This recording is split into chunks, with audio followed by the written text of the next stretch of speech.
मेरे प्रिय दर्शकों नमस्कार। दर्शकों ऋषु ज्योतिष में आपका स्वागत है। सबसे पहले तो मैं आपको बहुत धन्यवाद देना चाहता हूं कि आप मेरे वीडियो बड़ी उत्सुकता से देख रहे हैं।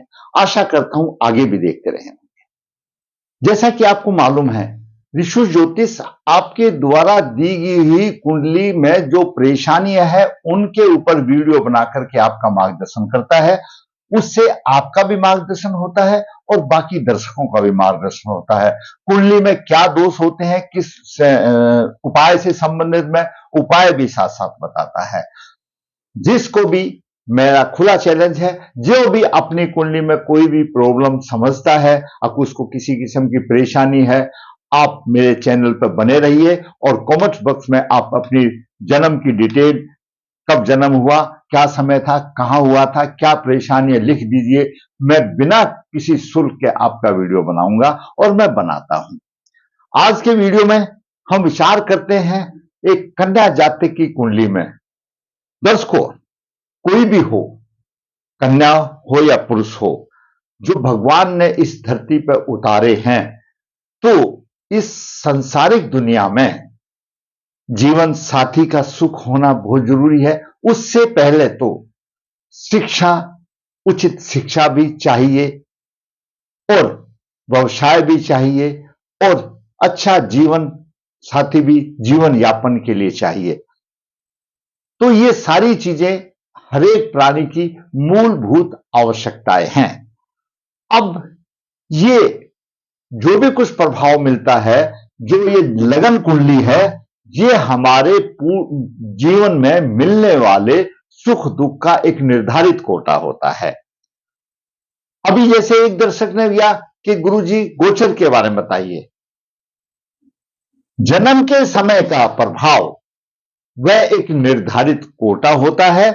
जो ग्रह जन्म कुंडली में या लगन कुंडली में शुभ फलदायक है, वह गोचर में जब शुभ फलदायक होता है तो शुभ प्रभाव देगा, अशुभ फलदायक होता है तो अशुभ नहीं देगा, आंख बंद करके चला जाएगा। परंतु इस चीज के विपरीत में आप दर्शकों याद रखो कि गोचर को देखना इस लगन कुंडली से ही है। आज वो किसी राशि से शुभ फल दे रहा है, जैसे आज कोई भी ग्रह लगा लो, चाहे शुक्र लगा लो या शनि लगा लो, गुरु लगा लो, अगर वो आपकी राशि से आज की तारीख में शुभ ग्रह दे रहा है तो आप इस बात को भूल जाओ। आप अपनी लगन कुंडली में देखो, लगन कुंडली में वो आपको क्या दे रहा है वही मिलेगा। गोचर में और दशाओं में वही प्रभाव मिलेगा जो आपकी लगन कुंडली में है।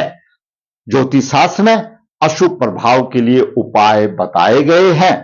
श्रद्धा से उपाय करने से वो आपके ऊपर है, आप उस ग्रह को अपने अनुकूल कितना बनाते हैं, किसी पंडित या ज्योतिषाचार्य के बस में बात नहीं है। इसलिए साधारण तौर पर इतना समझो कि गोचर में और दशाओं में वही मिलेगा जो कि आपकी लगन कुंडली में है। इसी के बाद में सूक्ष्म कुंडलियां बनती हैं, वर्ग कुंडलियां बनती हैं अलग अलग किस्म से। मेन बात है लगन कुंडली में अगर आपको कोई ग्रह शुभ दे रहा है तो वही आपको शुभ जीवन में देगा। दशाएं भी अच्छी होंगी और गोचर में भी अच्छा होगा। गोचर का प्रभाव स्थायी नहीं है, अस्थायी है। गोचर जैसे ही ग्रह राशि परिवर्तन करता है तो वह दूसरा प्रभाव देता है, लेकिन कुंडली में जो आपको प्रभाव मिल रहा है वो स्थायी है। आपके जन्म, आपके पूरे जीवन में मिलने वाले सुख दुख का एक निर्धारित कोटा है। दर्शकों, आगे समय आएगा तो हम आपको कुछ गोचर के बारे में भी बताते रहेंगे। लगन लगने जातक का स्वयं का प्रतिनिधि है। अगर लगन पीड़ित है तो जातक स्वयं पीड़ित है। द्वितीय भाव धन कुटुंब का भाव है, तृतीय भाव कर्म का भाव, तृतीय भाव प्राकर्म का भाव है, चतुर्थ भाव माता और भूमि मकान आदि का सुख का भाव है या घरेलू सुख का भाव है। पंचम भाव शिक्षा बुद्धि का भाव है, विवेक का भाव है। षष्ठम भाव रोग शत्रु का भाव है। सप्तम भाव जीवन साथी का और रोजगार का भाव है। अष्टम भाव आयु और कष्ट का। नवम भाव भाग्य भाव है तो धर्म भाव है, पिता का भाव है। और दसम भाव उच्च का केंद्र है, शीर्ष केंद्र है, व्यवसाय में प्रतिष्ठा और पिता के सुख का भाव है, आपको पिता का सुख कितना मिलता है दसम भाव से। एकादश भाव इच्छा पूर्ति का, आमदनी का भाव है, बड़े भाई का भाव है, सोसाइटी का भाव आपके। द्वादश भाव आपको कष्ट का भी भाव है, धन का भी भाव है, सहवा सुख का भाव है और खर्च का भाव है, विदेश का भाव है। ये सामान्य तौर पर हम हमेशा बताते हैं। आज की हम जो कुंडली इसके ऊपर दे जा रहे हैं, आपका लगन कोई भी हो, आपका लगन कोई भी हो और वह लगन पीड़ित हो और लगन का स्वामी आपका नीच राशि में हो, मैंने उससे संबंधित पहले भी आपको बताया है, लेकिन आज की कुंडली में भी लगन का स्वामी नीच है, पंचम भाव में है। तो आज का हम बात करेंगे और जो पहले मैंने नीच लग्नेश का सदी के बारे में बताया है, उसका मैं एपिसोड आपको डिस्क्रिप्शन में दे दूंगा। आज लग्नेश नीच का है, राहु से पीड़ित है और लगन का भाव भी पीड़ित है, तो समझ लो वह जातक स्वयं पीड़ित है। पंचम भाव पीड़ित है। जब पंचम भाव पीड़ित हो जाता है और लग्नेश नीच राशि में आ जाता है, वहां पर अशुभ प्रभाव आ जाता है, तो हृदय और फेफड़ों से संबंधित रोग दे देता है और ऐसा ही इस जातिका को हो रहा है। और सप्तम भाव भी पीड़ित है। सप्तम भाव, यह सप्तम भाव है, पीड़ित है, वह शायद परेशानी आई और जीवन साथी के संबंध में सुख में भी परेशानी की बात आती है। यहीं पर मैं एक और बात बता दूं कि इसी में केरियर में मैं शिक्षा संतान का भी बताऊंगा। शिक्षा के लिए पंचम भाव है, संतान के लिए भी, पहली संतान के लिए पंचम भाव है। अगर पंचम भाव अशुभ प्रभाव में है, पाप प्रभाव में है, तो पहली संतान किसी न किसी कारण से उसको नहीं मिल पाती, गर्भ की हानि हो जाती है या अधर्म हो जाता है या कुछ भी हो, उसको पहली संतान का सुख नहीं मिलता। साधारण तौर पर गर्भ पूरा नहीं रह पाता, दिक्कत आ जाती है। कोई भी पुरुष जातक हो, कोई भी स्त्री जातक हो, मैं ये बताता हूं कि पहली संतान पंचम भाव से है और दूसरी संतान जो होनी है उसके लिए सप्तम भाव की स्थिति बताती है। दूसरी संतान सप्तम भाव के लिए है और तीसरी संतान नवम भाव से है। तो इस कुंडली में आपका विचार, आपका मार्गदर्शन करेंगे। शिक्षा, संतान, व्यवसाय की हानि और कुंडली शापित। आइए दर्शकों, शिक्षा, संतान, व्यवसाय, दाम्पत्य सुख की हानि, कुंडली शापित, शरीर में रोग। जातिका का जन्म 18 जनवरी 1993 को हुआ, कृष्ण पक्ष एकादशी, अनुराधा 4 सोमवार को हुआ। जन्म के समय पर कर्क लगन हुआ। कर्क लगन की 11 डिग्री विराजमान है और तृतीय भाव में गुरु कन्या राशि में 20 डिग्री लेकर के है। पंचम भाव में लग्नेश चंद्रमा नीच राशि में राहु के साथ है। चंद्र और राहु का ग्रहण योग पंचम भाव में बन रहा है। सप्तम भाव में बुध 1 डिग्री लेकर के आस्था प्रभावहीन है। सूर्य 4:40 लेकर के है और शनि 24:31 लेकर के। सप्तम भाव में सूर्य और शनि बैठे हैं और दोनों प्रभावी हैं। तो जहां सूर्य और शनि रहेंगे, जिसमें भी भाव में रहेंगे, उस भाव की हानि करेंगे। यहां पर सप्तम भाव की हानि करें। अष्टम भाव में शुक्र है। शुक्र चतुर्थ भाव का स्वामी और एकादश भाव का स्वामी अष्टम भाव में शुक्र है।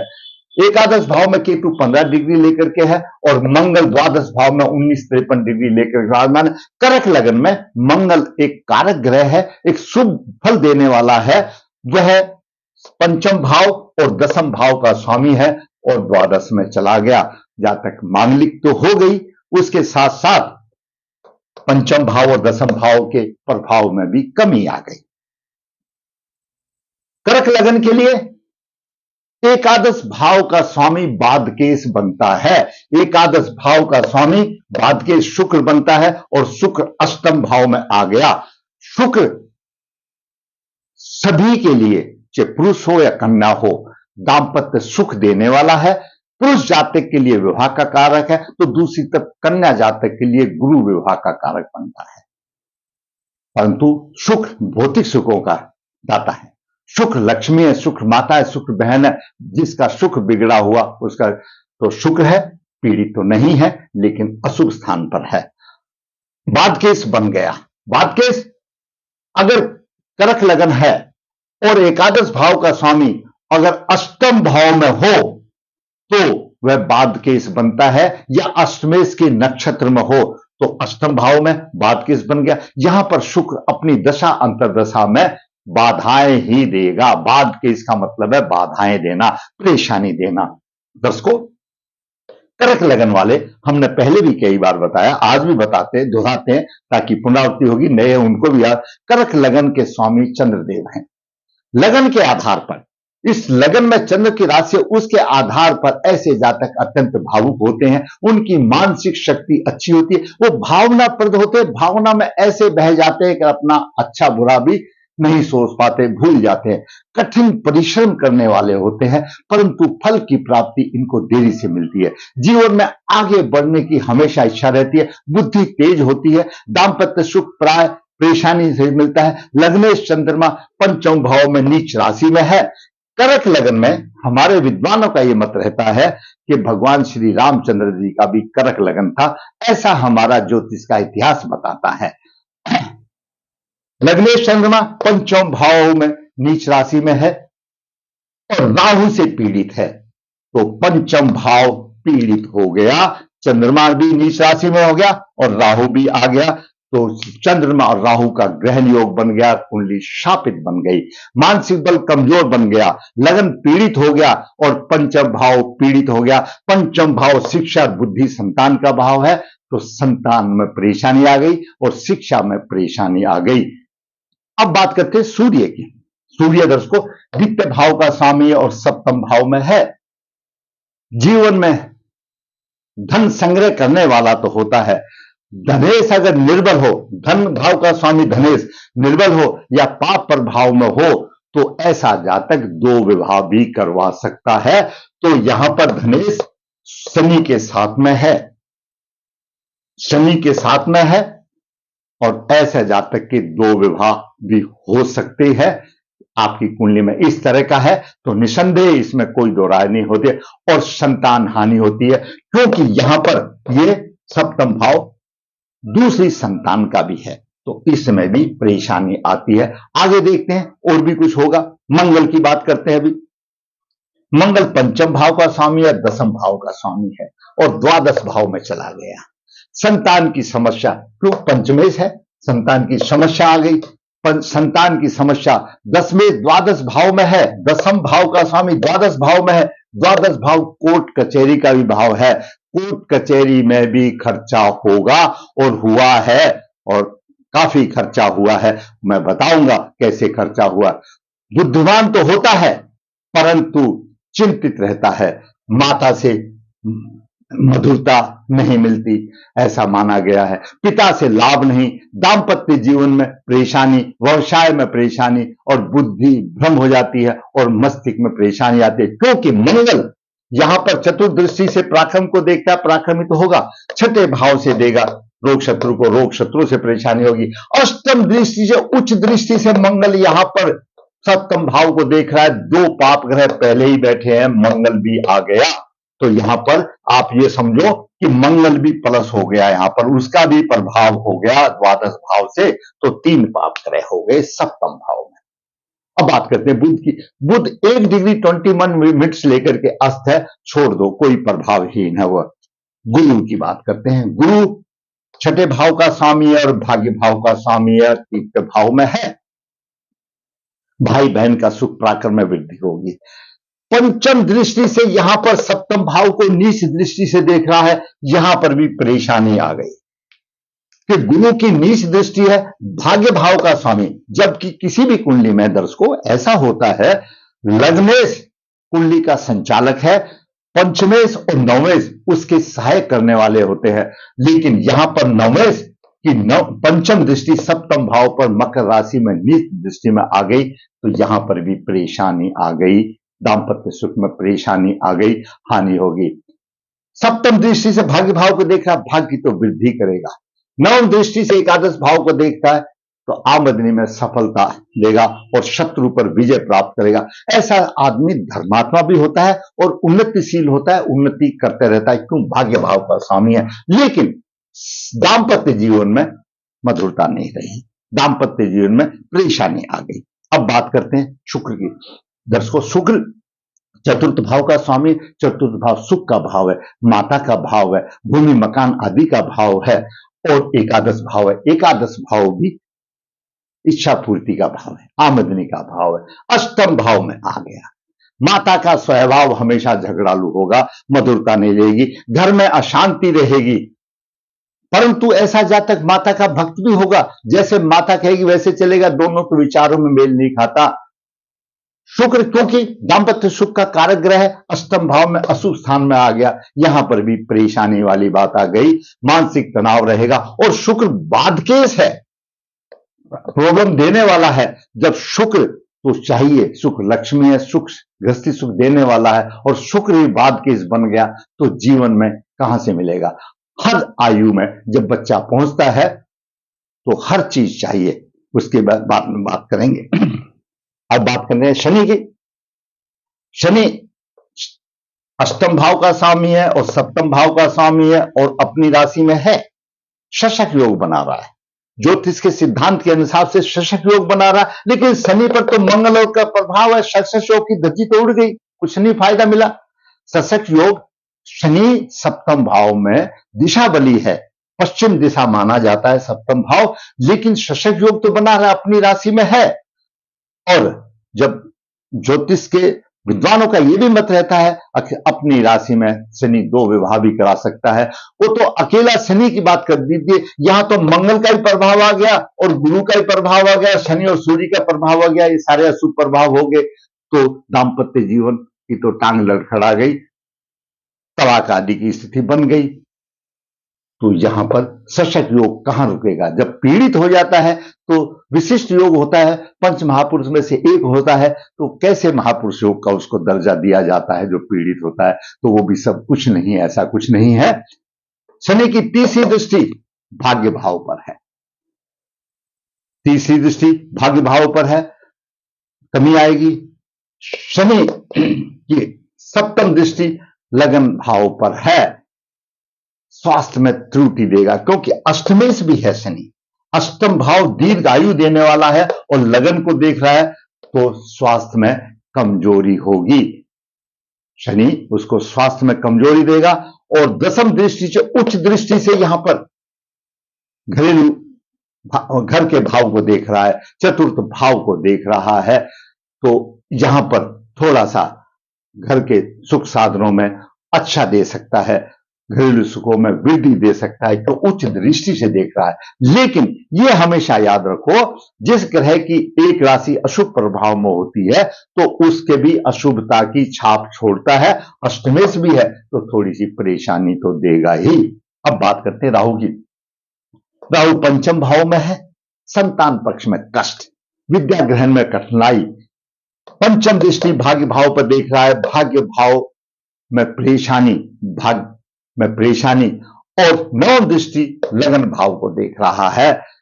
तो लगन को जब देख रहा है तो उसमें बुद्धि कमजोर, चिंताएं, मस्तिष्क में चिंताएं आएंगी, अचानक तो बुद्धि कमजोर होगी।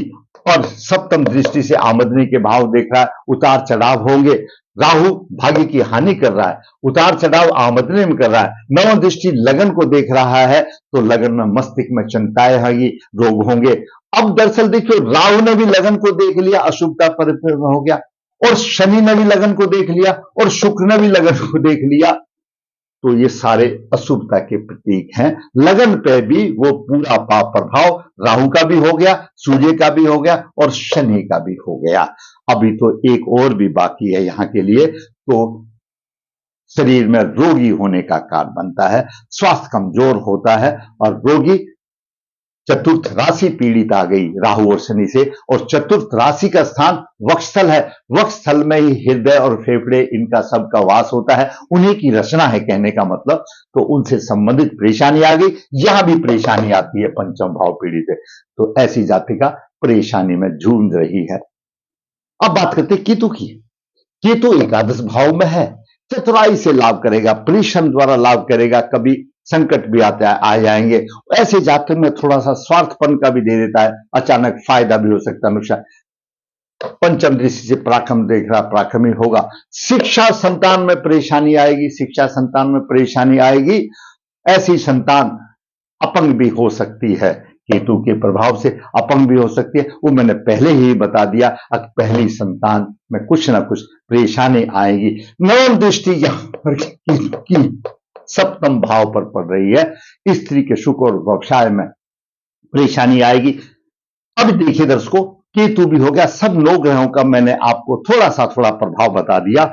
सप्तम भाव में केतु का भी प्रभाव है, सप्तम भाव में मंगल का भी प्रभाव है, सप्तम भाव में सूर्य शनि पहले से ही बैठे हैं, और सप्तम भाव बड़े प्यार का भाव है, मधुरता का भाव है, जीवन साथी का भाव है, दूसरी संतान का भाव है, हमारा व्यवसाय का भाव है, रोजगार का भाव है। तो इतने सारे अशुभ प्रभाव होंगे, तो क्या आप समझते हो कि उसमें कुछ मिलेगा? कुछ नहीं मिलेगा, परेशानी के अलावा कोई फायदा नहीं होगा।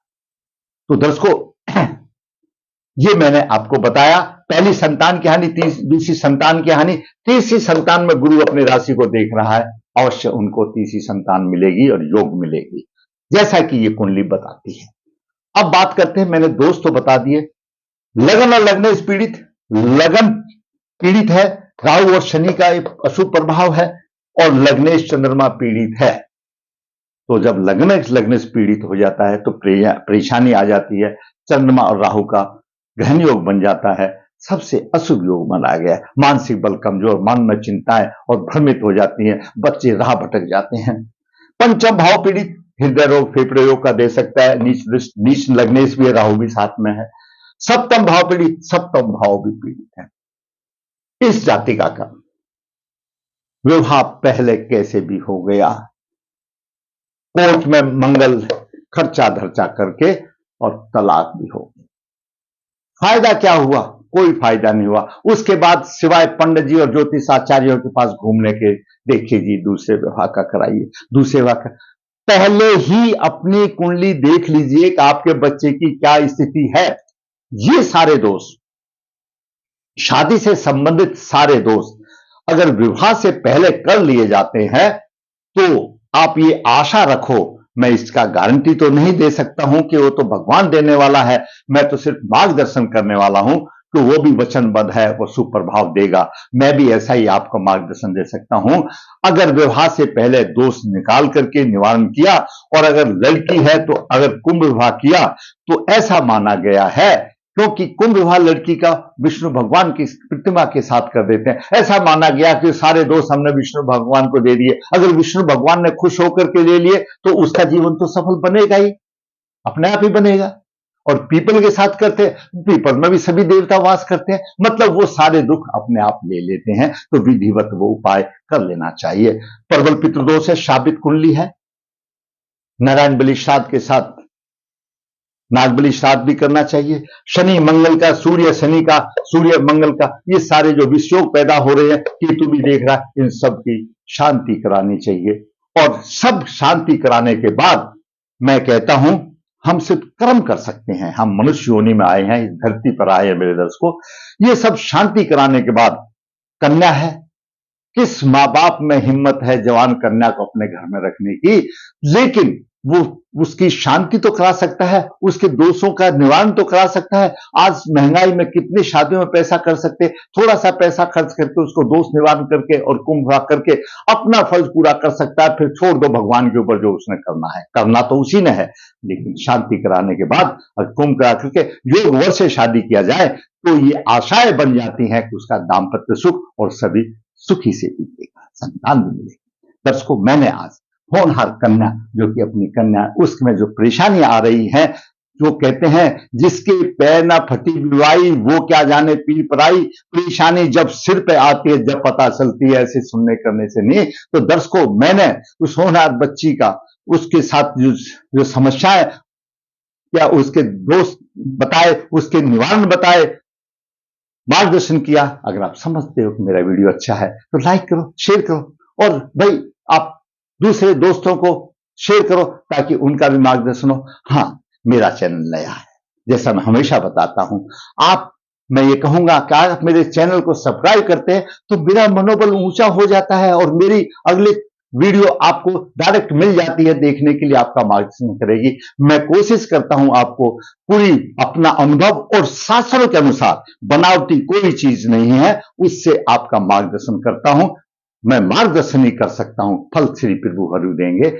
ऋषि ज्योतिष यहाँ पर नर्मदा जी के तट के नजदीक है। यहाँ पर काल सर्पदोष, पितृदोष आदि ग्रह शांति की जाती है। जो इच्छुक है संपर्क कर। ऋषि हाथ से पत्रिका लिखकर निचोड़ देता है, सब जो चाहता है लिखा सकता है। ऋषि ज्योतिष कन्या भाव के लिए गुण मिला बिना किसी शुल्क के आपका आसान करता है, जुड़ कर संपर्क कर सकता है। ऋषि ज्योतिष आपको जो परेशानियां आ रही हैं इसी प्रकार वीडियो बना करके आपका मार्गदर्शन करता है। जरूर ऋषि ज्योतिष के चैनल से जुड़ने। अंत में कहूंगा, लाइक अच्छा लगा तो लाइक करें, शेयर करें और चैनल सब्सक्राइब करें। धन्यवाद।